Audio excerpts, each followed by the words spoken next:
That's the poor man who dares to seduce your daughter.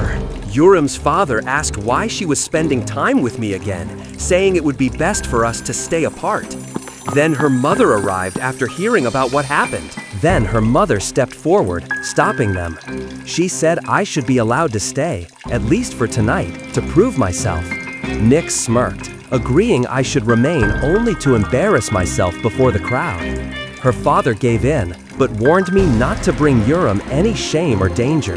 I bowed my head low in respect, promising to keep her safe. The night went on, and I stayed close to her, trying to hold on to every moment.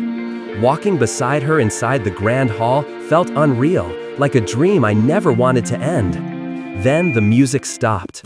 Nick's voice echoed through the room as he stood in front, smiling like he owned the night. He called for everyone's attention and spoke with pride, announcing that 2 honored guests had arrived, the wealthiest family in all of Central City. Gasps spread through the hall as he added that they had finally found the heir of their bloodline. Applause filled the room as a man and woman stepped forward. Their presence hit me harder than I expected. Mother's voice carried through the hall, calm yet heavy with emotion. She spoke about a child lost long ago, a son they had searched for without giving up hope. The hall grew quiet, every word sinking deep. And then she said it.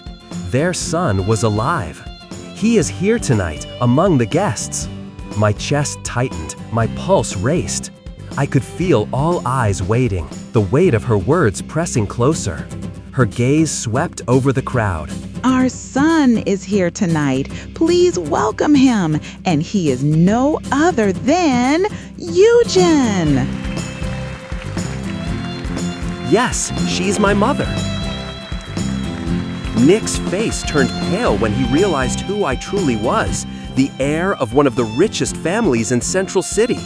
My mother called me to come forward. I could feel hundreds of eyes on me as she handed me the microphone. For a moment, I didn't know what to say. I already knew I was their son ever since they found me in my small home months ago. But I never expected they would announce it here, in front of everyone. This was my chance to speak from the heart. I thanked my family for never giving up on finding me. Fate brought us back together. The crowd went silent before cheers filled the hall. Everyone was shocked, amazed, and happy to see our family complete again. I looked toward Yurim. Her eyes sparkled with genuine joy. Nick, however, slipped away in embarrassment, unable to face the truth. I could have mocked him, but that's not who I am. I don't believe in putting others down. I believe in lifting people up. Then Yurim's father came to me. His voice trembled as he apologized with all his heart. I was caught off guard. I never expected that from him. I told him there was no need. I understood he only wanted what was best for his daughter. I respected that. Still, I took the moment to ask for something I had wanted to say for a long time. If I could formally court Yurim. He paused, then smiled softly and said yes.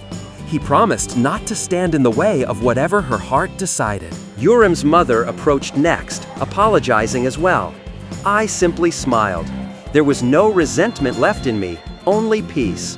I told them we all needed to be mature enough to understand that life sometimes leads us through pain to teach us compassion. That night after the grand ball, my father knocked on my door.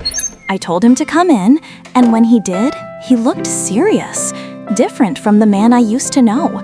He asked if we could talk, so I nodded, and we sat on my bed. He apologized, his voice heavy with guilt.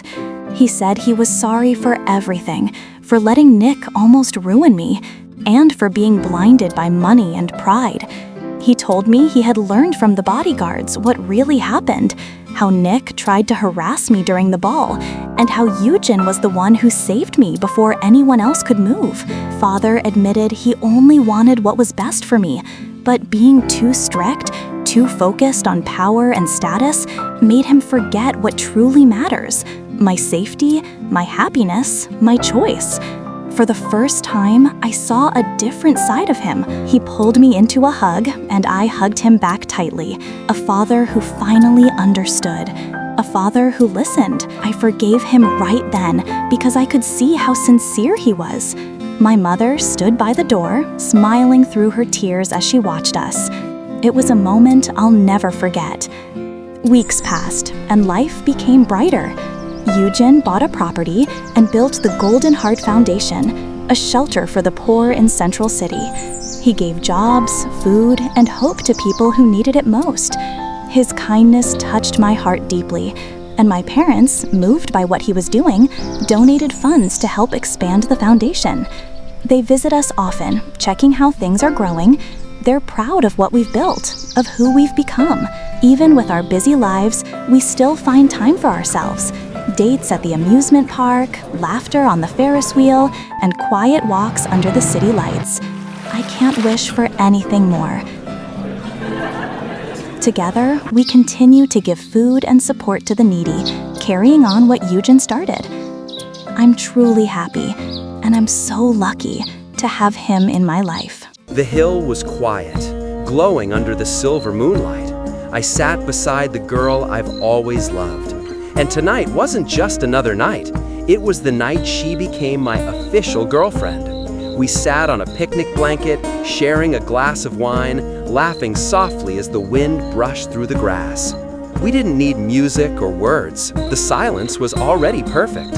Everything felt right. I looked at her, smiled, and we kissed, slowly, meaningfully, beneath the moon and stars. When we pulled away, she smiled, and I glanced up at the sky. The stars shimmered brighter than ever, and I knew the truth. No matter how far apart we once were always beneath the same sky, the same moon, under the same stars. And now, we finally are together.